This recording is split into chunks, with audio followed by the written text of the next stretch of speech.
Welcome back to Nightmind, friends, and to our exploration of the works of Red Diamond, a brilliant multimedia horror short film artist.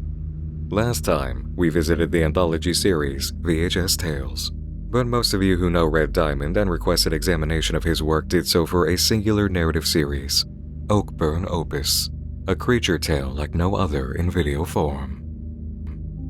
As this will be a musical nightmare, and I know you all well enough by now, especially those of you lying in bed right this moment, anticipating falling asleep to Nightmind, I've invited a friend of the channel along for tonight's journey, our dream-dedicated sponsor, Manta Sleep. As they've done for me over several years of making Nightmind, Manta Sleep is here to provide you with the deepest rest you've ever had.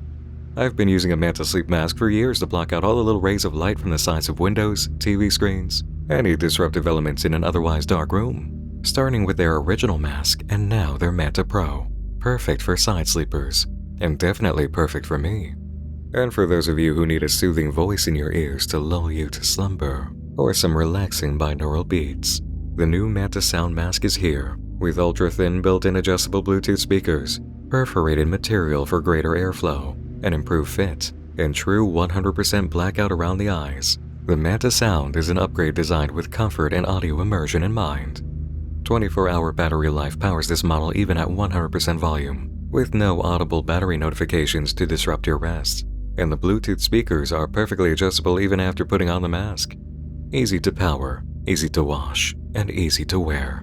Let the new Manta Sound deliver you to a deep sleep, meditative states, or a rejuvenating rest period with the audio that suits you best. Immerse yourself now with Manta Sleep and get 10% off your order with my coupon code NM. This link is also in the video description and pinned comment. Once again, immerse yourself now with Manta Sleep and get 10% off your order with my coupon code NM to truly sleep tight. Thanks to Manta Sleep for sponsoring this video. Now, just as I did with VHS Tales, I encourage you to watch OAKBURN Opus in its original placement on Red Diamond's channel before continuing with my walkthrough. The link is in the video description, and while you're there, you can check out VHS Tales, and you'll be ready for my video walkthrough on that too. Once you're done enjoying Red Diamond's stellar film work, come back here and we'll proceed. Are you all set? Good. Let's get in the car and drive down to Old OAKBURN.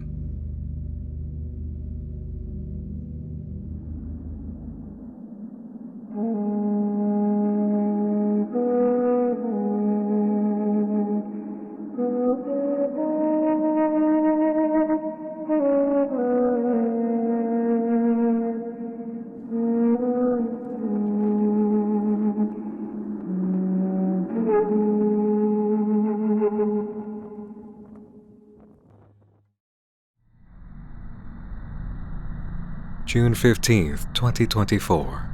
OAKBURN Opus, Part 1 surfaces. Our entry brings us to the shore of Lake OAKBURN, an early morning mist floating over the water. 1997.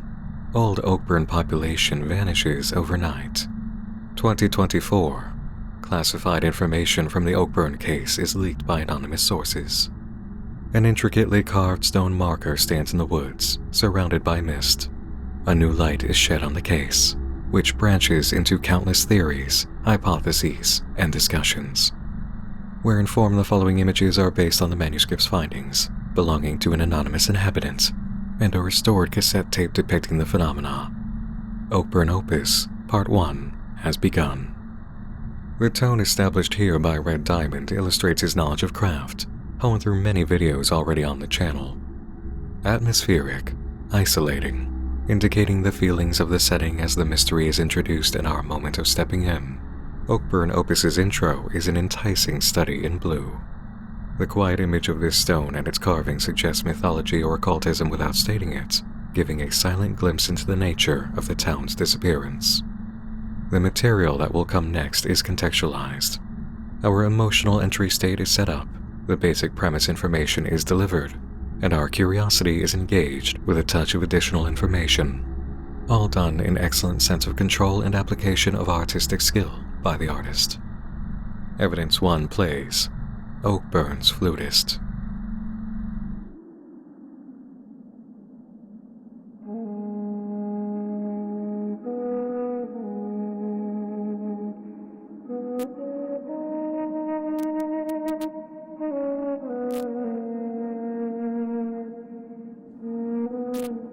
On a cold morning, the outsider stumbled upon our gates and quickly became a welcomed guest through the sweet and captivating melody of his flute. My people brought him into our village, a secluded place west of the Atosavik Mountains. We provided the flutist food, water, and shelter. And in return, the man continued to enchant our people with the tunes of the winds.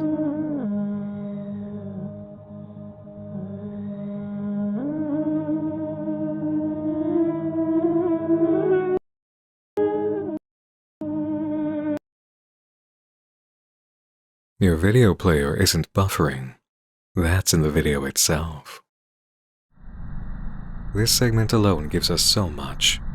The mystery of the figure and its vague shape entering OAKBURN, the mystique of the flute he plays, enchanting the people and the audience as the story is told, and the shock of its spell, even in recording or reproduction, disrupting the video feed, as if technology itself can't hold up to it, or reality is distorting under the sway of the notes. The aforementioned manuscript is shown, its first page incomplete, but reading. The children adored him, soothed by the melodic blow. Men and women respected him for the great entertainment and happiness provided by the blessed flute. To the more humble folk, the flutist was a gateway to forms of art. On the next page, a symbol, the same carved into the standing stone in the forest. The video buffers again. The magic here isn't quite agreeing with the technology. Another illustration appears.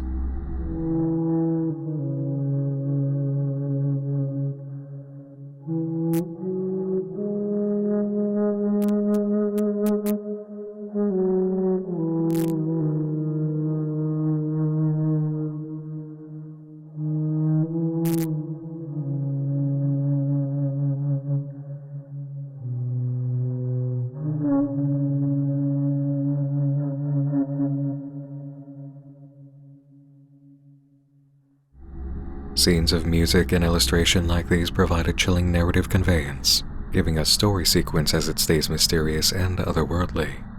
The sketches are only sketches, making us inquire about what this flutist truly looks like, and the end shot of the symbol in the head of the listeners. It makes us ask what it's doing to them. Answers appear to follow in the next scene. He hid them under the veil of reality, impossible to breathe beyond existence. Keep looking. Do not follow the melody. This scene feels like an interruption to directly warn us away, as if coming from someone who's aware of the recording's potency. Unclear what the images under the text are depicting, but if the lights are people, it seems another illustration of events as discussed. The sign for Old OAKBURN greets us next, and the story continues. He adapted to our customs, ate and drank from our kitchen, hummed our chants, and honored our altars without ever voicing a single thought. The flutist used the wind as his words and melodies as his speech.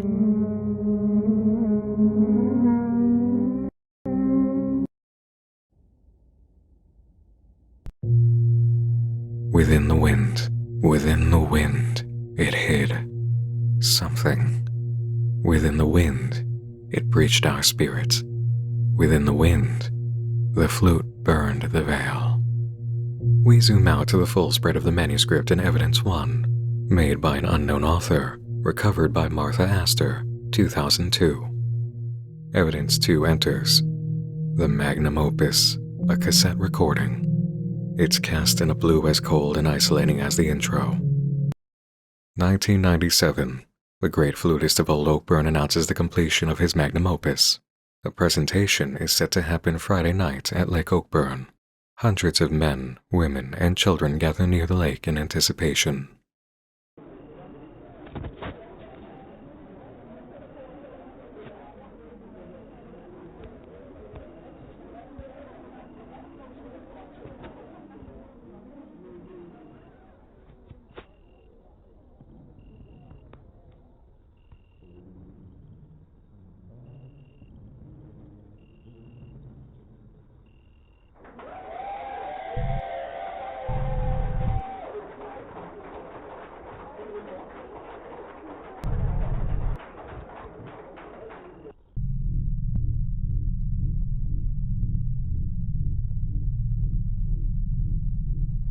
We return to the stone in the woods, hearing a pulsing in the wind as words come through the notes of the flutist's melody.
The video buffers as the spell reaches a potency unable to flow seamlessly through the upload, and gives us a moment to review the brilliance of Red Diamond's composition.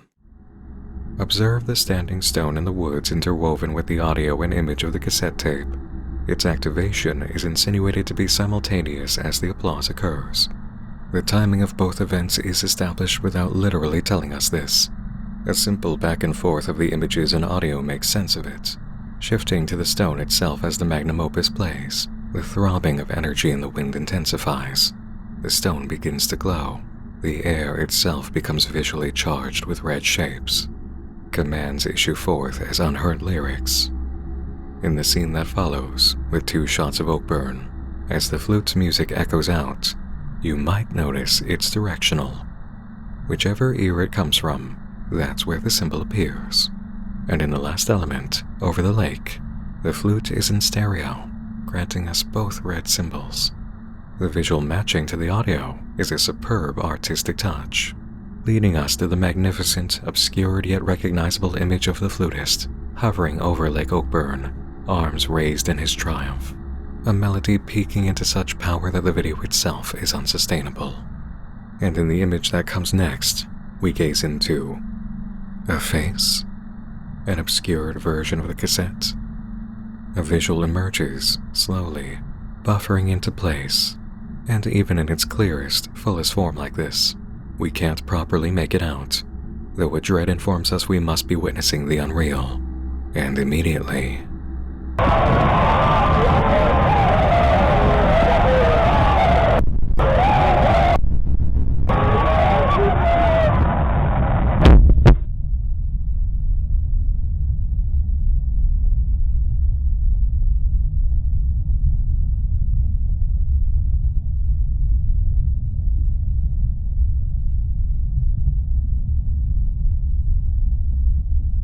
The morning after, old Oakburn woke up to silence. 1,043 inhabitants disappeared overnight. After quick and inconclusive investigations, little evidence was found. The existence and whereabouts of the flutist remained an unanswered enigma.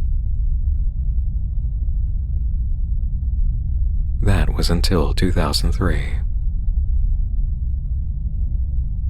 The search for old Oakburn's population continues. OAKBURN Opus is the sort of project that compels involvement. In playing the segments with text, you have a choice to simply read it or state it, and such is the power of the work that, like a song, I had to deliver the lyrics.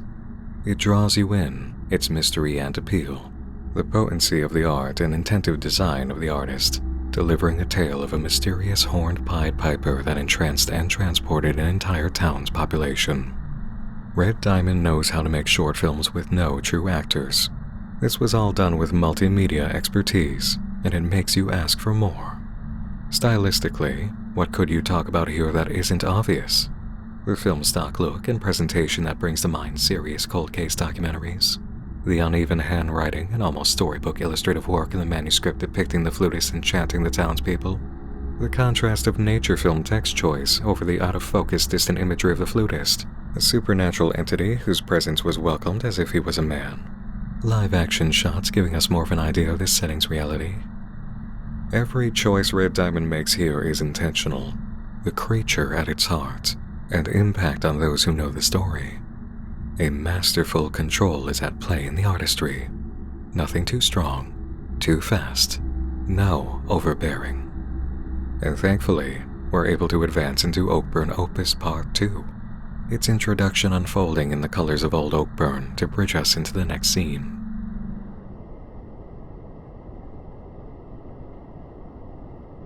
(2003)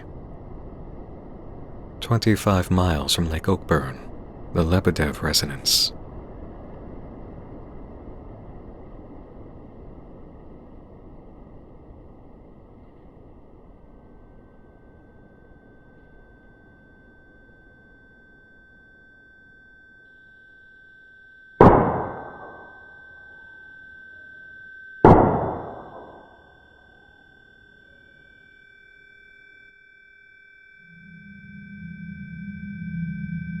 I stood upon their blood. I stood upon the weapon. I stood before the flute, and the drowned city arose beneath my feet.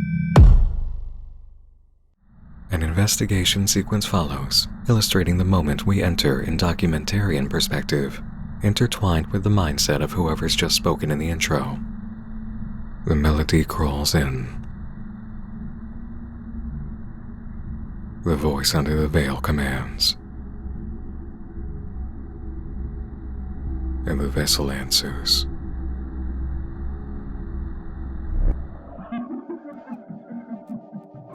What stands before you, Detective Astor, is not a person. I exist incarcerated in a vessel of the arcane.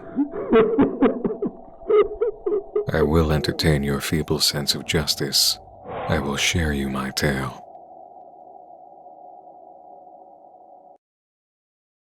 He knows well his wicked ways. Red Diamond's intro title comes next, the moment and perspectives established. Martha Astor sits with the perpetrator of the Lebedev murders, who laughs in their attitude towards her attempt to interview them. They no longer see a person in their mind. They've become a tool of the flutist, whose appearance in this manner comes 6 years after old OAKBURN's vanishing. What follows is Red Diamond's illustration of short film work quite inspired by true crime documentaries and murder investigation dramas. You need only observe the design work and think back to posters, trailers, and the films they advertise to understand the aesthetic palette applied here. In OAKBURN Opus Part 1, we entered on a legend and cool tones of blue and white to mystify and enchant.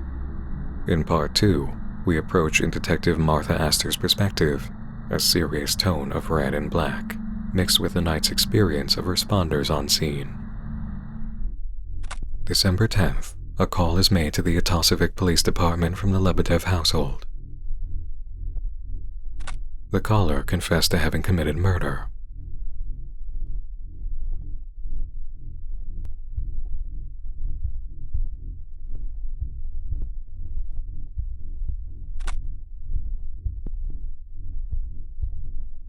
Jackson and Oliver Lebedev were dead, their bodies aligned in the darkroom.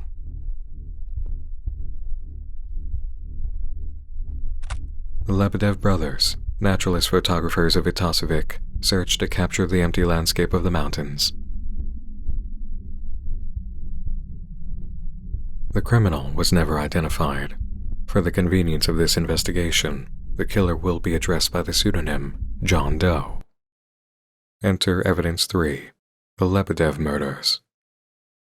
Martha Astor conducts her interrogation, constructing a timeline from the testimony of John Doe.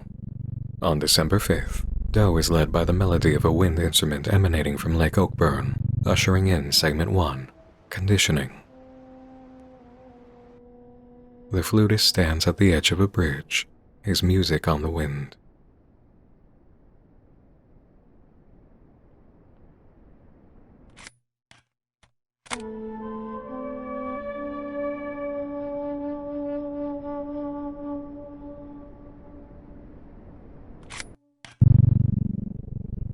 John Doe speaks.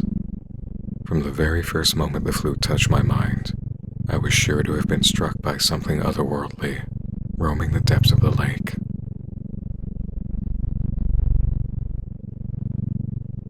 John Doe neared the lake and encountered the stone monolith seen earlier. On its surface of smooth rock, a symbol was carved, a circle and 9 triangles. A different symbol flashes next, in 2 color variants, white and red, just as with the flutist symbol, a triangle with 9 circles. John continued. I witnessed, in clear and inscrutable reason, the flute and the man. They taught me wisdom from the bottom of the lake, the drowned city, and the millions who rest there. He raised me in that instant as a vessel. The symbol we're familiar with flashes next, and it glows upon the monolith. The emblem etched upon the rock, the beautifully profane assortment of a circle and 9 triangles, suddenly gleamed in crimson hue. The song wove a web, his desire in an instant made clear. In the flute, I discerned the will of expansion which I was to provide. It said John wandered the mountain for 5 days, allegedly in a deranged state of mind. On December 10th, he came across the Lebedev residence, and beside him, we see the flutist. Segment 2 begins. Execution. The trail up to the home lays before us. John describes how the naive custom of leaving doors unlocked in remote areas made access easy. Once inside, he looked through the window and beheld the lichened shape of the specter whose music haunted the wind. It whispered in evoking horror his unfathomable name, Morpheus. John states it carried in the melody, and we see it illustrated as a heartbeat, drumming into his mind until, from the profane blade touched by Morpheus's fangs, he cut his victim's eyes open in the dark room. John's testimony here is interrupted by Detective Astor's timeline work. At 11 hours, 42 minutes, Doe furtively struck the Lebedev brothers. Jackson took a pickaxe hit to the thigh, snapping the femur, and was left debilitated. Oliver dragged him to the darkroom at gunpoint upon performing a suboptimal tourniquet. The images that follow of the time in the darkroom explain the color work in Part 2 more deeply. It's the black and red of a photography darkroom that's channeled through this night. We learn of the times of death of the brothers, and watch as the triangle with circles changes coloration, lightening up before washing out to red as John Doe's interview returns. It's explained that his sole reason for narrating the tale to Martha Astor in her futile pursuit of a comprehensible truth is to convey a message from Morpheus. He calls you to the lake, your good friend beneath the veil. Visit the drowned city. Your failure to heed his warning will bring the same fate upon you and the few living folks you love. You will drown too. The interview leaves us with a burned-in silhouette of Morpheus, arms reaching out as if in a messiah's welcoming embrace. Images of his haunting presence in the remains of the Lebedev home, or the blacked-out remains of his sacrificial victims, follow. As we withdraw our focus on the cassette of John Doe's interview, we join Martha in her drive at night. A final statement is provided on the case, laid over the Lebedev home, now in the cool blue of Old Oakburn. In defiance of John's alleged method of murder, the bodies of Jackson and Oliver were found in contradictory conditions. Agents at the scene first observed vascular marbling, skin discoloration, and bloating in both bodies. An autopsy analysis revealed pulmonary injury, insinuating that drowning was the cause of death. The purpose of the ritual sacrifice in 2003 is unknown, though its occurrence in the year following Martha Astor's investigation does suggest the flutist, Marv Pearce, did want to only convey a message. At last, a name for our entity, and it echoes the Greek myth of Marsyas, a satyr who challenged the god Apollo to a contest and lost. Marsyas used his pipes as an instrument in the musical duel, and in defeat, elected to be flayed alive for the use of his hide as a wineskin. There is a second Marsyas the satyr, though, not often cited in literature, a wise, self-controlled version, not the hubristic type who challenged a god. The satyr, in mythology, is a horse-like man known for their love of all things related to a wild party, and are musicians using wind instruments. It is very possible Marv Pearce takes inspiration from the idea of two different satyrs under the name Marsyas, or the legends, in this narrative, may take storytelling liberty with a flutist whose true name wasn't written down or verbalized in story quite correctly. OAKBURN Opus Part 2 brings us a new development in the case that allows perspectives from Martha and an enchanted victim in this world, while establishing the entity further and introducing sacrifice as a component of his mystique. John Doe claims to have killed the Lebedev brothers by gunfire, but autopsy reveals this isn't the case. Visiting the opening again, we read his words. I stood upon their blood. I stood upon the weapon. I stood before the flute, and the drowned city arose beneath my feet. An indication by John Doe of the drowned city rising in the house matches the conditions of the bodies. Mentions of the veil of reality changing in the melody of Marv Pearce begs the question, did he, in fact, drown the Lebedev brothers? The drowned city awaits Martha Astor, who, if you've watched The Circles under VHS Tales, you'll recognize as Ethan Astor's wife, who left him in 1986 when he submitted himself to the paranormal event. This phenomenon most likely drove her to a life of investigating anomalies, leading her to the OAKBURN disappearance over 10 years later. And so we come to OAKBURN Opus, Part 3.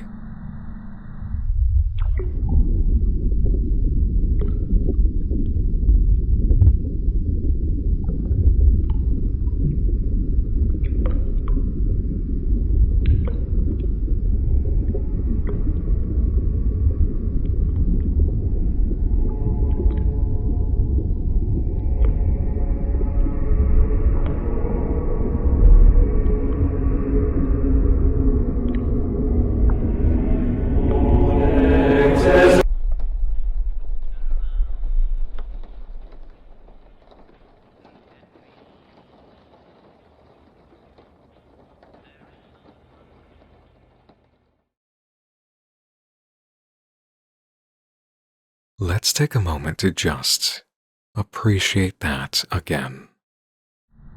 Red Diamond's aptitude for putting us in an atmosphere and conveying a mood is in deep effect here.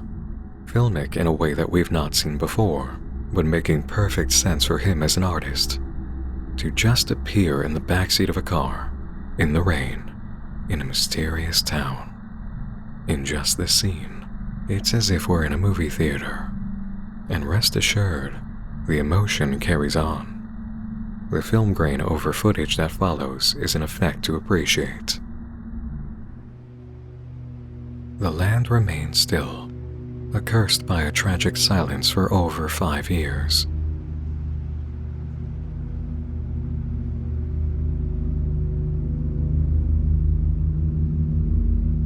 Old Oakburn, a village hidden between barren mountains and white woods.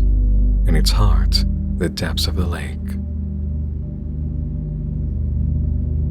A single road connects the village to its neighbor town, Itasovik. After 5 years of neglect and decrepitude, it has become treacherous, overgrown with weeds and twigs, the path barely visible amidst the snow. I'm here now.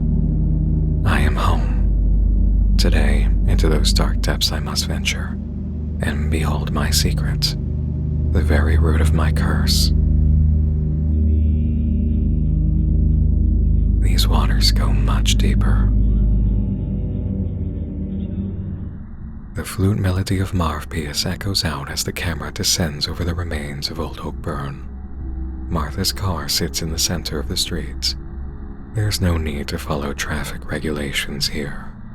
A new medium as far as we can tell for Red Diamond, the 3D rendered environment gives very apparent callbacks to Silent Hill and other PlayStation horror games, including a characteristic fog. After the title sequence, a date, 2002, the investigation begins. Martha Astor returns to Etosovic. An aerial camera follows her drive as a recovered audio journal plays from a cassette tape, Side A. The narrative that flows on screen is the transcript, but lands like words spoken even in the absence of an actor's dialogue. Martha reviews what we've covered so far in Part 1, then introduces the next step at this point in the journey. I believe to have found a promising clue, a line of investigation that will lead me to the truth. Or perhaps condemn me to the most horrible pervosity. A monolith, raised in the woods that surround the lake. On its surface, etched is the oft-mentioned sigil, the sigil of Marv Pius.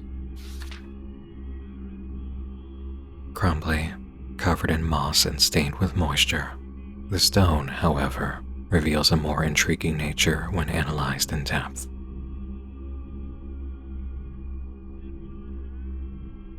I found it possible to deduce the monolith's true purpose. A tombstone.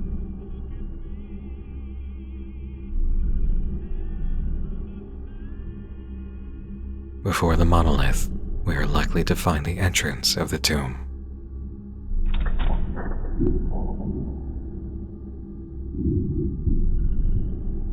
Martha's car leaves red blazes, like a premonition of an encounter to come. She plans a solo expedition and requests the department leave her to conduct it alone. My roots are here. Our marks share the same curse, she explains. His sepulchral depths are mine to explore. For those who may inadvertently stumble upon these discoveries, stay away. Here there are destinies greater than death.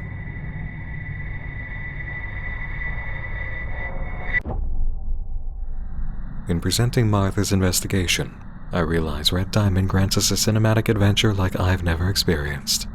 A true agency detective's journey into the Eldritch.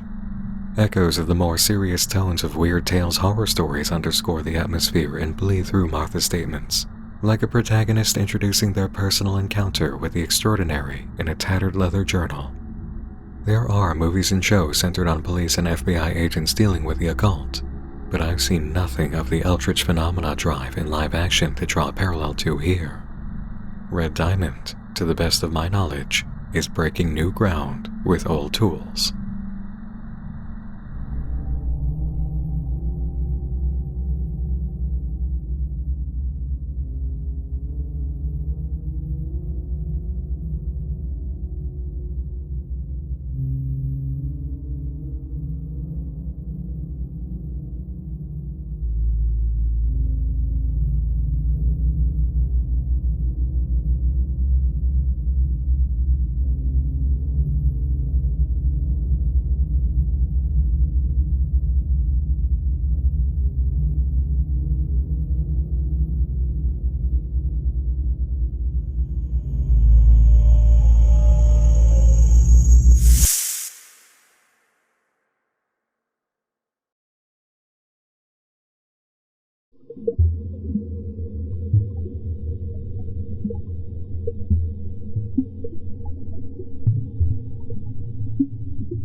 Martha's descent into the necropolis is every bit the 1930s horror adventure of lore, and the means of conveyance through selective lighting and darkness as she describes her environment is Red Diamond showcasing Morpheus' penchant for confident control in this medium.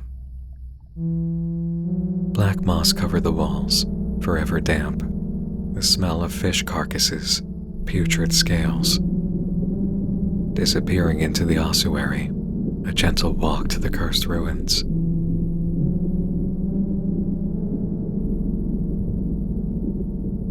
To meet what roamed the ancient grounds.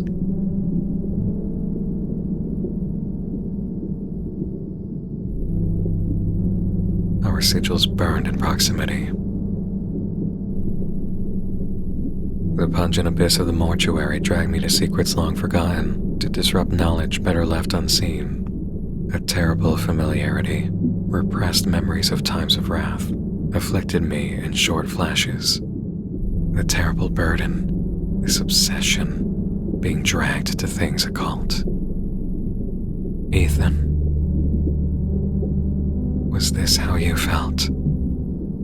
Martha hears, remembering her husband's fascination with the circles phenomena, the way she left him behind as he chose to experience it, and to vanish with the others who embraced the transformation. An excellent connecting character moment for those who know VHS Tales, and insight in her moment of empathy. Martha reaches the end of the path, and a message rings out. Behold my necropolis.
The temple, the book, the flute music, the lights.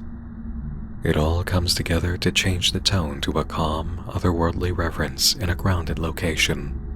Notice, too, this evidence is marked as the second book of Morpheus. The cover is shown up close as Martha opens the tome, and in her reading, we experience the living word of Morpheus in stunning animated fashion as the dark psalm is delivered. Long after the wrathful times, when the serpent's tongue no longer hissed, the drowned artist, Morpheus, rises.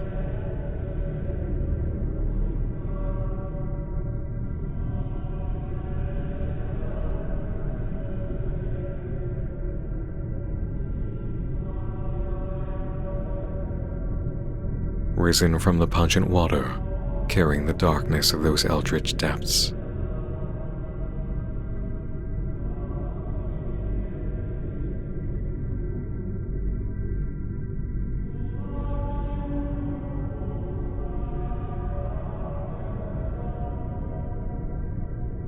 A burning ember boils within the dark fire, servant to a certain viper's sin.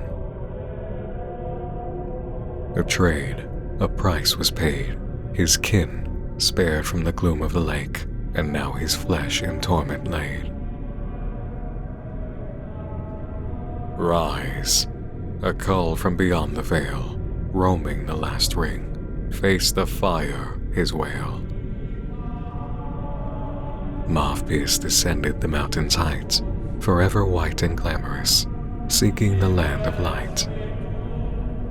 The city of snow, where once two miracles were born from divine glow.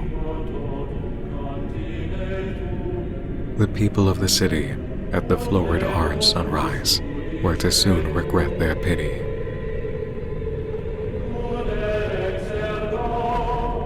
For the wind and fangs in the maw of the drowned city opened under the arcane chants.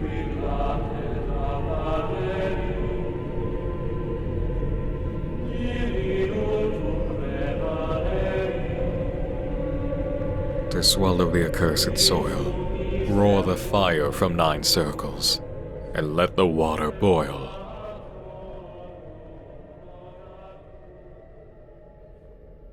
And he will drown them into the drowned city, the gloom of the lake, the forever breathing necropolis. And so concludes the Eldritch revelation of Marvpiece. Red Diamond's stylistic work here translates the experience of worship towards the thing that should not be in excellent tones of religious horror. The Gregorian chanting now takes lead in audio instead of the flute, and the descriptions of his mythology echo biblical text, twisting the familiar and letting us know a depth of history is layered in secrecy, but may be known to us. Glorifying and vaguely terrifying, the legend of Marvpiece and his work is rendered in fantastic visual accompaniment. Mention of 2 miracles born from divine glow in the City of Snow. Is one the phenomenon of the circles? Or, like in the case of Marsyas, is there another Marvpiece? What is the mention of kin? What is a certain viper's sin? Segment 2 beckons, and within the pages of the book, Marvpiece beckons Martha. "Will you behold me?" he asks. "Turn to me. Thou shalt hear the serpent utter through thy brother's mouth." Quietly, Martha heeds the words.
Transfixed by the visage, Martha listens with rapt attention to the monologue that follows. And here you are, entrapped within my shadow.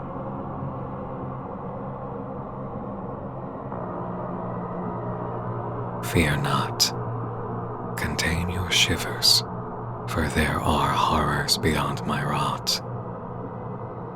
Our bane, our sigils, our blood and roots are shared, an eternal bond. Shall we recall those times? Or have you grown to abhor your very nature our very nature, like Earth itself. Those wrathful days as I held your lifeless corpse, when in that lake I communed with beings far beyond. I contested death itself and welcomed a vile force to bathe this land in blasphemy, damned me to those depths, to choke for eons. A fragmented form, rotten, I reside within.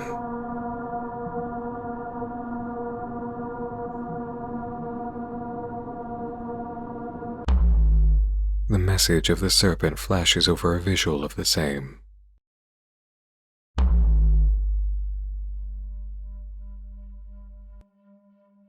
And down a hallway we go again, retreating from the necropolis as the final words echo at our backs.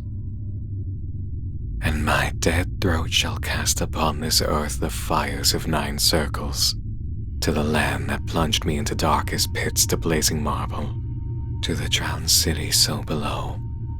And those who skin the lungs of mine will scream into the void for eons far beyond, the name of that beast, the name that sung.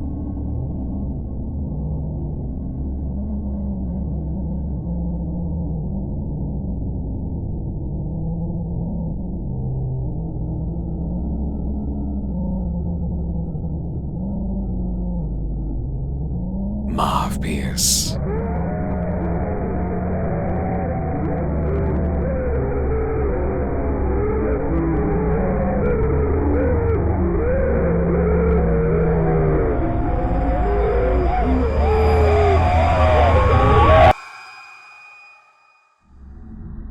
In this message, an understanding comes to us.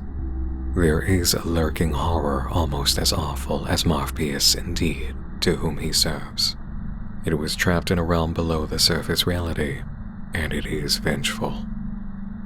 Martha Astor, by her reverse sigil and potentially family worship in childhood, is connected. Her family element arises immediately after in 2 screens.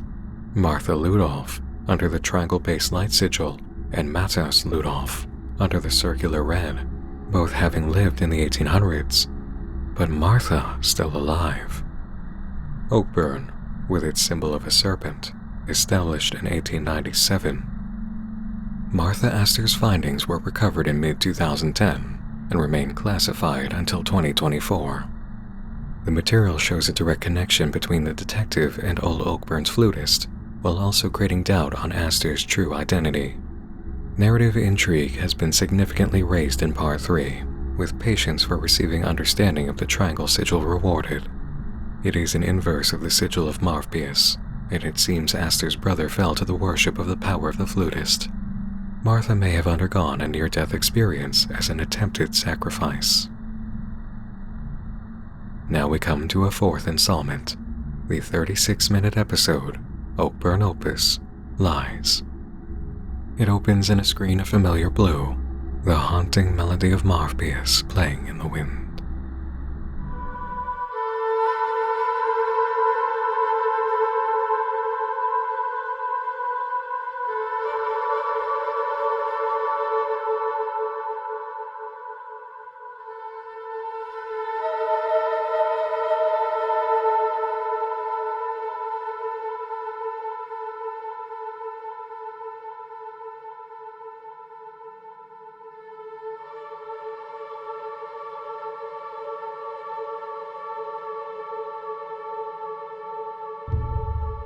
What do you wager?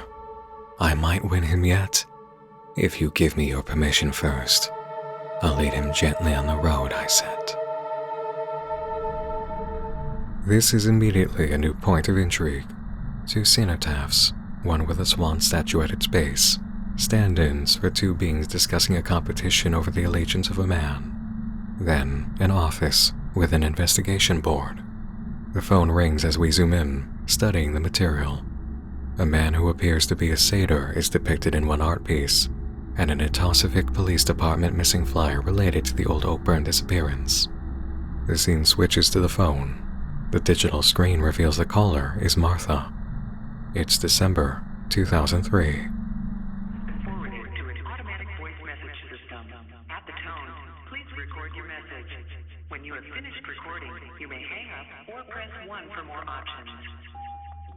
Carter, listen to me. You're making a mistake.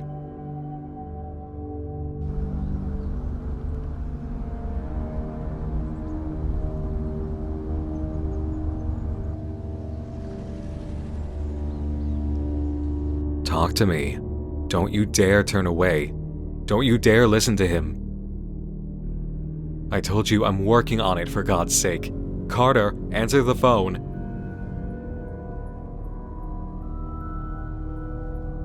Just where the hell are you? What the hell were you thinking with that message? Anthony, please, don't follow the melody. The visuals of the voicemail and Carter driving is another moment of Red Diamond's excellent interplay for narrative. Notice too that the 3D rendering has grown much stronger.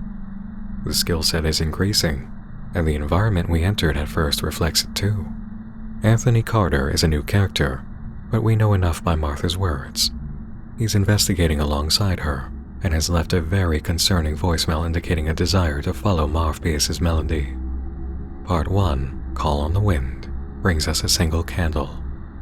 Years appear with messages, most conveying condolences for a loss in Anthony Carter's life, 1997 to 2002. In 2001, it's noted Carter's office was left intact for when he returns from a departure. December 3rd, 2003, a reply from Carter. Time didn't heal a thing. All 1,043 residents of Old OAKBURN disappeared overnight. As hope of ever finding them withered, the people built cenotaphs, stone memorials raised in the mountains. As their names disappear from our conversations, another monolith is built in their memory. Today, there are 900 cenotaphs. Yesterday, 2 more were built. For among the 1,043 missing are my wife and daughter, Catherine and Ashley Carter. As hope faded, people turned to their own illusions and conformity. They moved on, as we often do.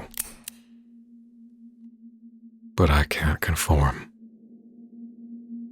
We all felt the wind shift uncannily that night. And we all dreamt of those symbols. Something took them, a call on the wind. But I fear my strength is failing, and I will never stare into those empty graves again. And as if looking over our shoulder, the serpent appears, leaning over to whisper, "See the Father, he grieves and withers, his mind a fiery sun as he seeks the spirit of death. Thunders draw close, and a shadow halts at the door."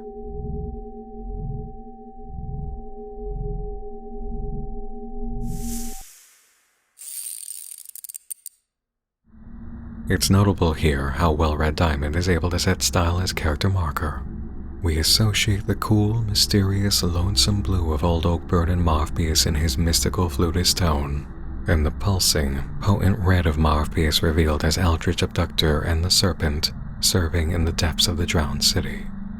All this in contrast to the newly introduced Carter in white typesetting over calmer visuals. It is a matter of fact that the work of Red Diamond is engaging, immersive, and driving without any voice acting. My desire to act the words is just Red Diamond's melody in action, urging me to sing.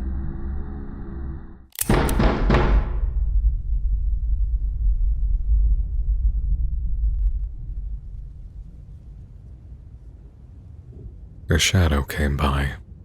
A box was left at the door.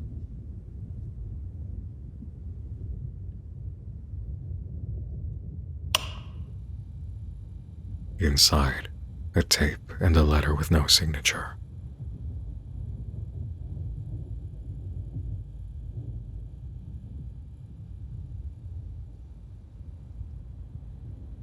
I am part of that power which eternally wills evil and eternally works good. Death is a guest whose visit is never fully celebrated. My gift, a piece of me, to show you what no man has seen.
Book of Marv PS1, a statement by Professor Fyodor Petrov Lebedev, Lower Saxony, 1864. A grieving parent is most conducive to cosmic forces.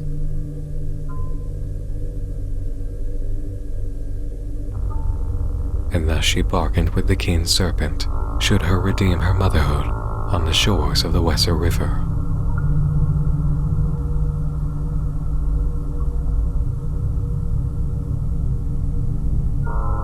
And the water turned crimson as the blood of our children sunk below. The covenant was fulfilled and raised were the object of our grief, the twins.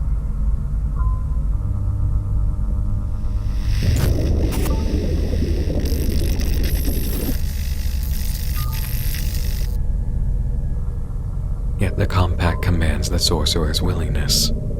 The bargain commands veneration. Contrarily, the viper won't sink its teeth.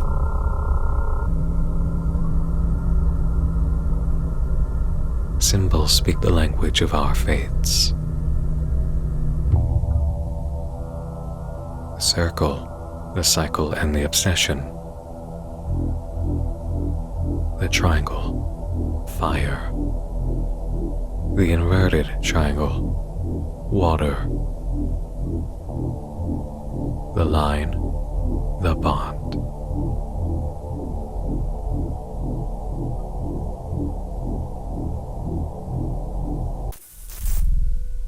In their covenant, the serpent would grant power to those who venerate it, power to defy death, power to reunite life and death.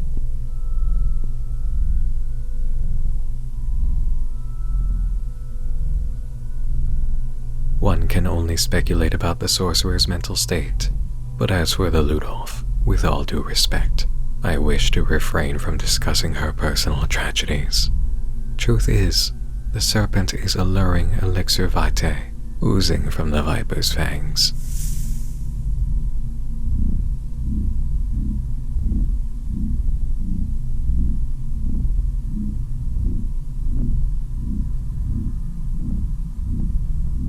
She cries your name every night, the little one.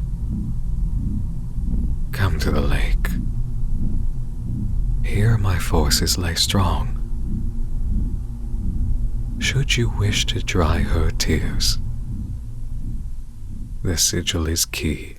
You know which one.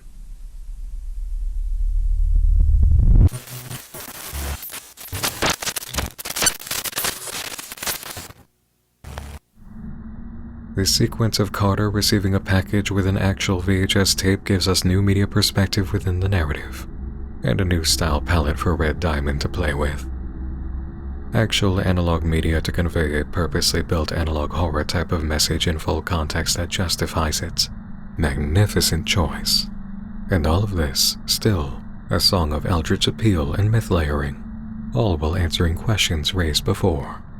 The Ludolfs, seemingly Martha's ancestors, or Martha herself, are tied to the origins of Marv Pierce appearing in a way recorded by text.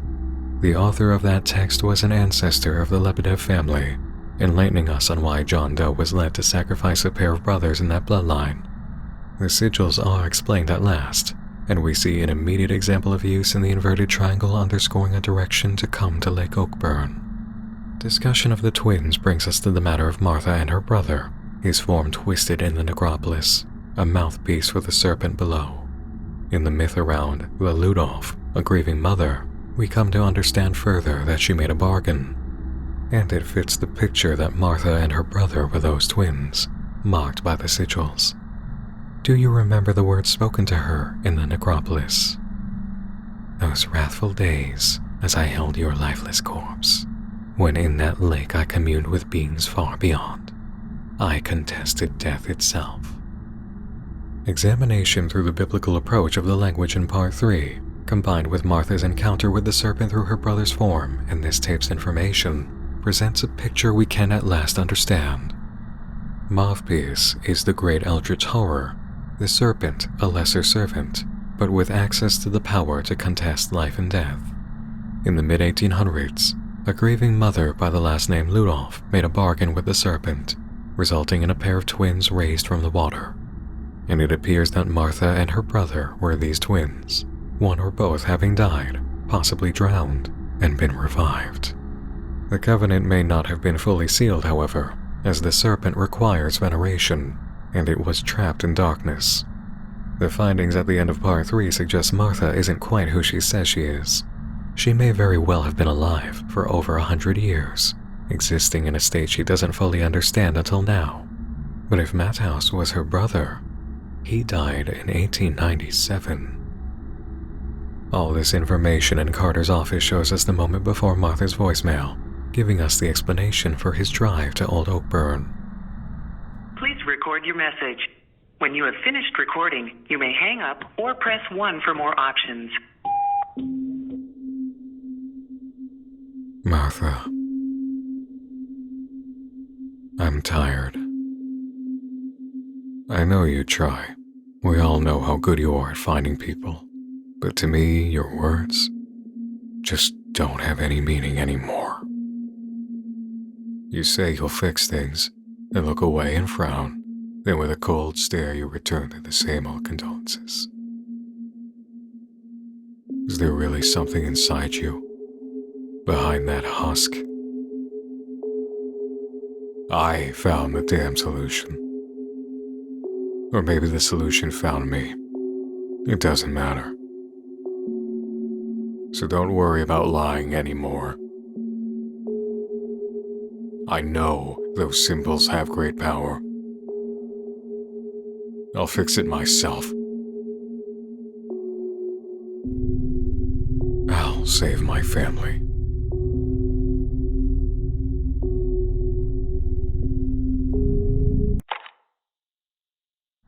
And so Carter drives, and as he approaches, we watch the time-lapse of cenotaphs fill an area surrounding a barren tree.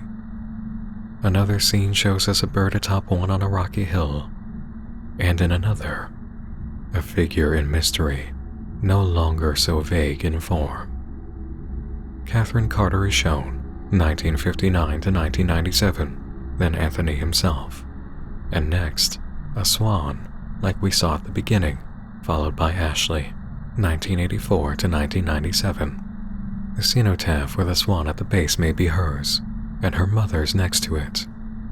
The serpent speaks, noting the judgment of the stones as Carter returned. More appear in locations where residents of Old Oakburn went missing in continuation of a fantastic and inventive portrayal by Red Diamond of the aftermath.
The emptiness of this place speaks deeply in presentation of the Carters' home and Anthony's car parked just outside it. It's been said in my video on VHS Tales, but Red Diamond, as a creator, is not just making a horror YouTube series, he is making film. On whatever device you watch, in whatever setting you're in, this is a cinema. It is done without a moment of true original speech for line delivery. It is not traditional animation, or even stop-motion animation. It is, unquestionably, cinema, in a narrative we have understood and follow in each upload.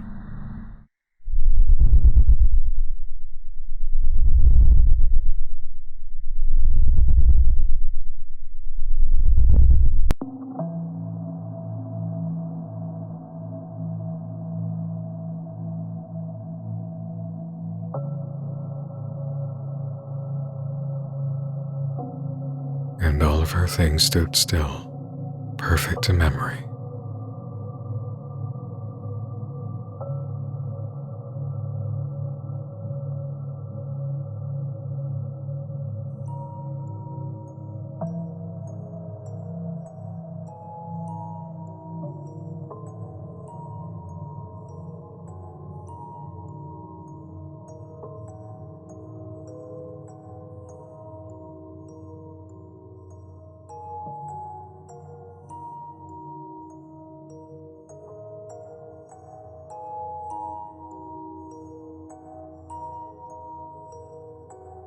Ashley's diary, October 1997, the month OAKBURN disappeared.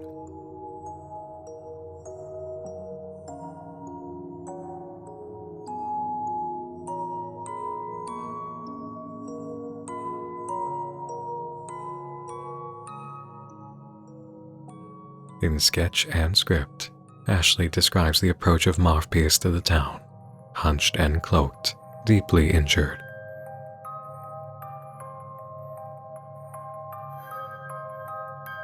The people treated his wounds, offered refuge.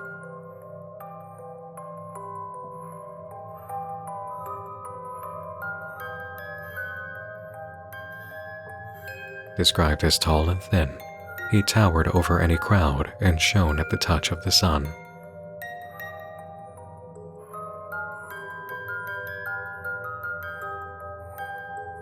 His flute was enchanting and caused the people to gather around the fire and dance, and sometimes he would join them.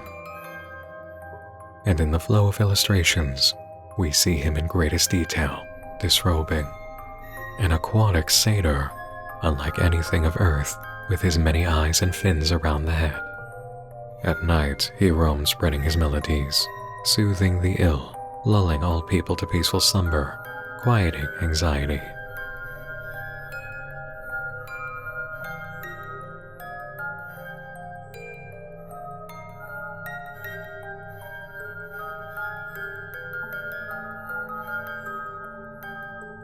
October 8th, he accompanied Ashley to the woods, insisting on it to protect her from wolves.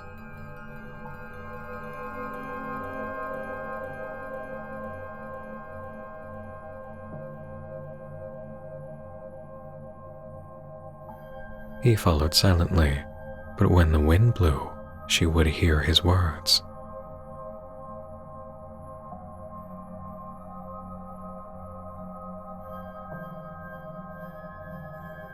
He said a long time ago, he saw some of the old houses built. He led the people here, and the settlement thrived, until the times of wrath, when it was consumed in a great fire.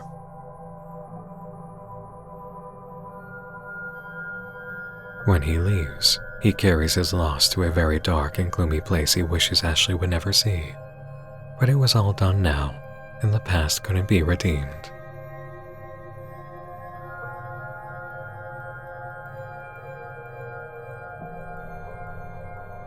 "Would you like to see something beautiful?" he asked, and they walked out of the woods to the shore of the lake.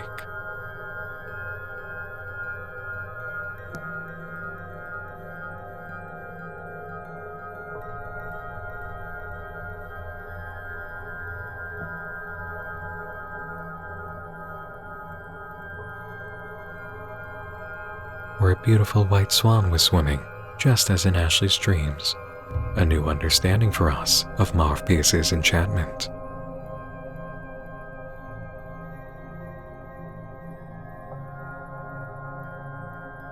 Dad says the lake is barren, Ashley wrote. There is no fish and no animals drink there. That no life could exist in those waters.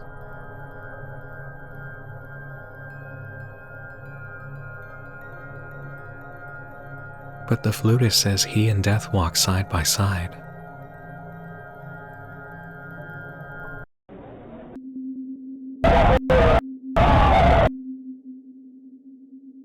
October 9th. One day before the magnum opus. The Carter family's last recorded call.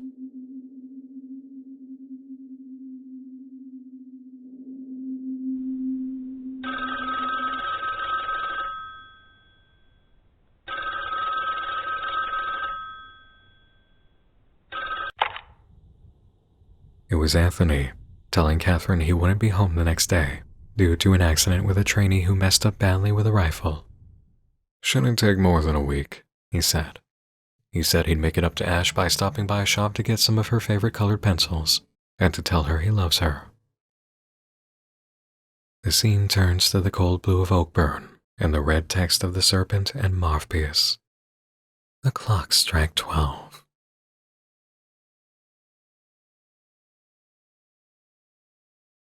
Towards the attic, there in which he will bark in the weight of his grave.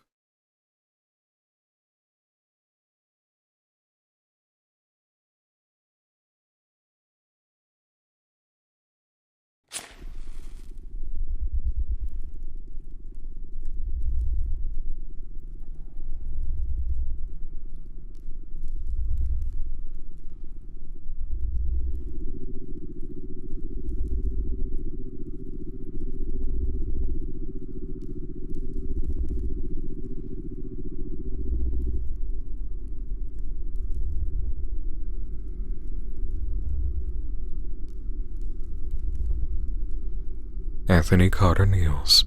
The room in its triangle formation makes the power of the moment so clear. To what do I kneel? I see your symbols. I acknowledge your divinity. I do not seek retaliation. See? Devotion. And I shall only ask one thing in return. The lives of my family. Free them.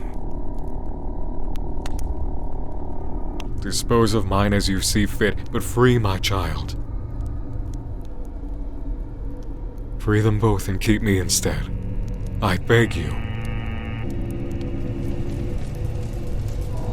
I can no longer bear it. Whatever you be, I've seen your light. I've answered your call. Talk to me. Lord of Rats, talk to me.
Instruct me.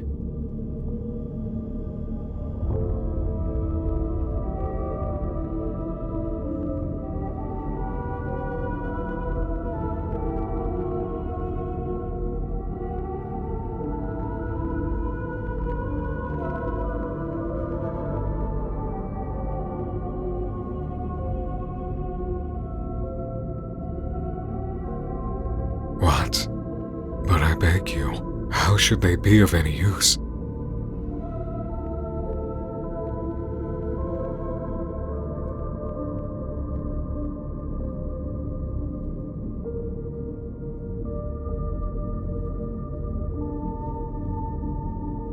How?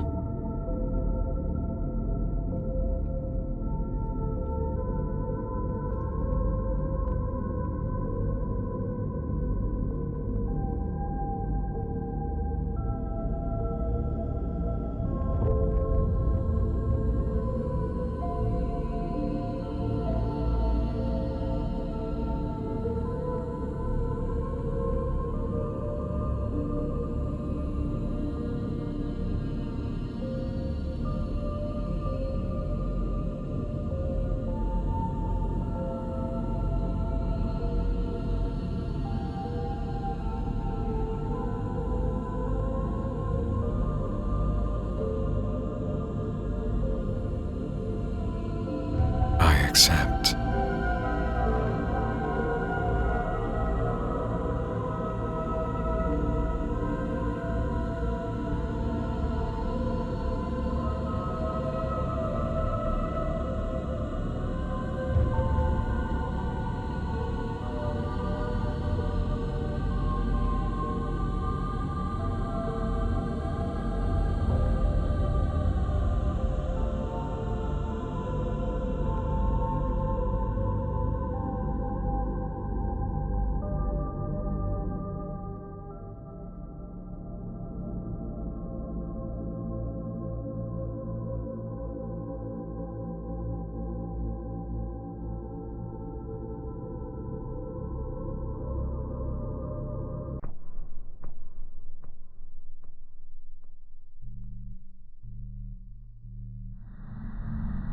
Part 3 beckons, but a moment to examine the text in reverse shown briefly is due to us, just after review of the work done for the prior sequence. Visual language is at work throughout the exchange. While Anthony listens to Morpheus, the entity rises in our line of sight, and Anthony sinks. The dynamic of power is rapidly shifting from he who offers, and in displaying Morpheus through Anthony's point of view, we see him tilting, suggesting he lies. This entity's position is not straight up and direct, and still, he towers over Anthony until we see him through Morpheus's gaze. Small, distant, and his confrontational form already reflective of the waves, with his more solid one underwater. This is over. The words are merely sound. Anthony Carter's agreement is a mix of white and red. The influence of Morpheus is already inside him. The message in reverse is actually two messages, one to Catherine and the other to Ashley, written by Carter either before the ritual to petition Morpheus or before a different attempt to meet them that would also cease his suffering. Part 3, The Boy with the Gun, opens with two statements. After the encounter, Carter wanders the mountain for 5 days, allegedly in a deranged state of mind. December 10th, 2003, Carter comes across the Lebedev residence. Our John Doe identified. What follows is a revisiting of events, a truer record.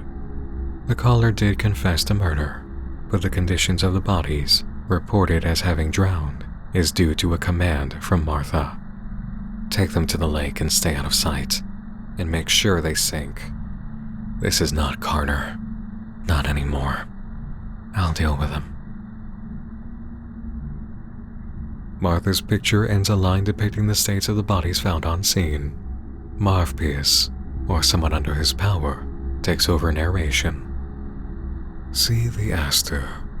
Her stare is empty and she rewrites our tragedies that night. In their papers, she writes the brothers drowned and sunk. That night, in her condolences, she says Anthony Carter laid face down in blood with 5 bullets in his chamber and another in his head. She lies. She lies because no lamb shall fear any wolves. For all the wolves have drowned. But in truth, only one wolf drowned, didn't it, Martha? We have overstayed our welcome. The only path for redemption is our destruction. A pair are shown on screen, suggesting the speaker may actually be Martha's brother, calling for their demise as the only wolf who drowned. A single frame appears as the last shot. Mother Ludolf, in a circle, with an inverted triangle and line on her back, as if waiting.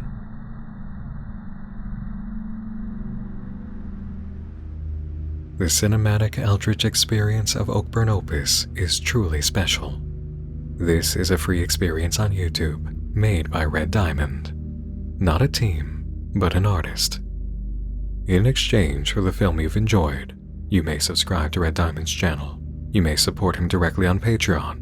You may watch this with friends, family, partners, or you may do all of that. I'd like to personally see a storefront open with some of these sigils. I'd like a Marv Pierce sigil shirt, for instance, and to know Red Diamond is benefiting.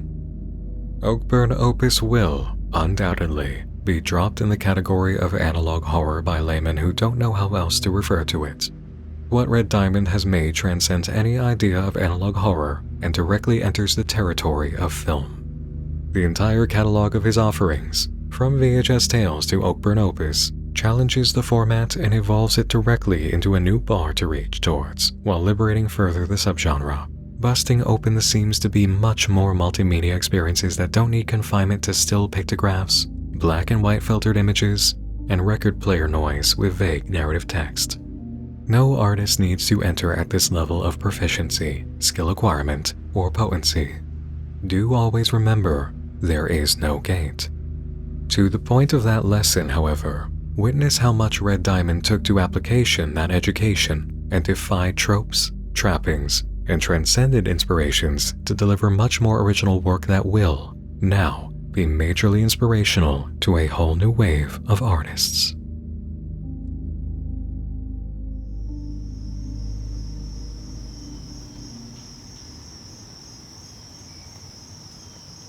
That's all for tonight, everyone. Thanks to Red Diamond for making OAKBURN Opus. Thanks to Matt Asleep for sponsoring this journey. Thanks to everyone who's viewed it, or will show others. To all of you for watching, and to my YouTube members and supporters on Patreon.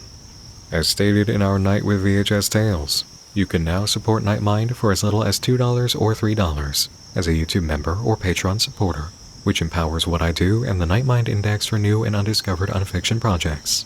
And to those in the $5 tier on either side, exclusive videos will be available soon, detailing my work as a lead writer and director for projects on Villainous, the first season of which is available to watch right now on HBO Max. Your direct support is very helpful. I'm always grateful, and you can see the names of all the Patreon supporters at the end of this video, with YouTube members shown on the channel itself. Thanks for joining me in the dark again this evening. Once more, I'm Nick Nocturne, and like a melody that speaks through the wind to the soul, you'll be listening to me again, real soon. Until next time, may your dreams mystify with visions of drowned cities and divine darkness, and sleep tight.